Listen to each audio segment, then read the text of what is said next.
Well, howdy. This is the Net Zero Energy Home Project sponsored by Ultimaxis Technologies.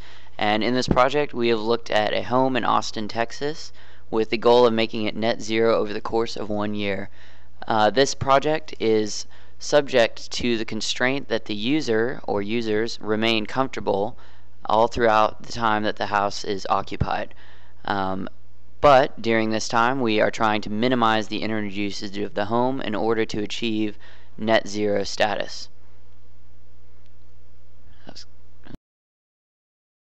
The thermal comfort is a function of the 6 comfort parameters as defined by ASHRAE, and we quantify this mathematically through the use of the PPD function, also from ASHRAE.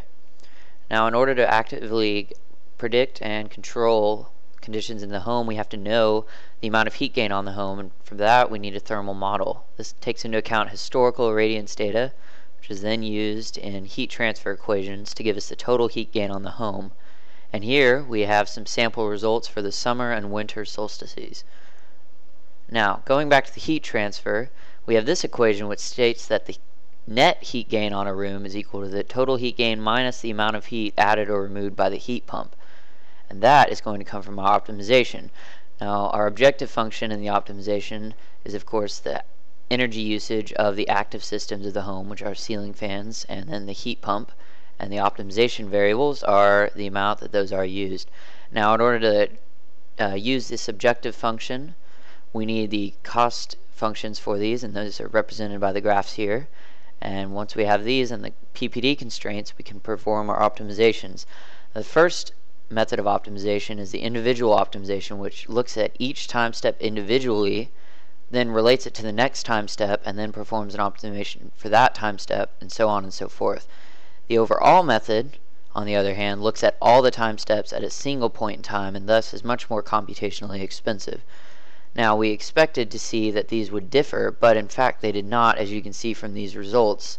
For the 4 days of solar significance, the individual and overall optimizations are nearly identical.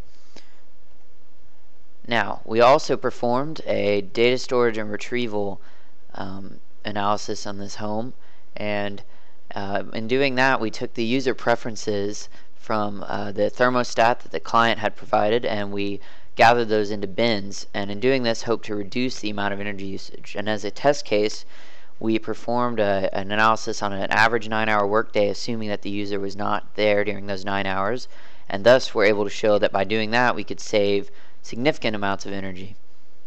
In conclusion, we showed that the individual and overall optimization methods yielded nearly identical results, and that the active systems were able to save more energy when the data storage and retrieval was taken into account.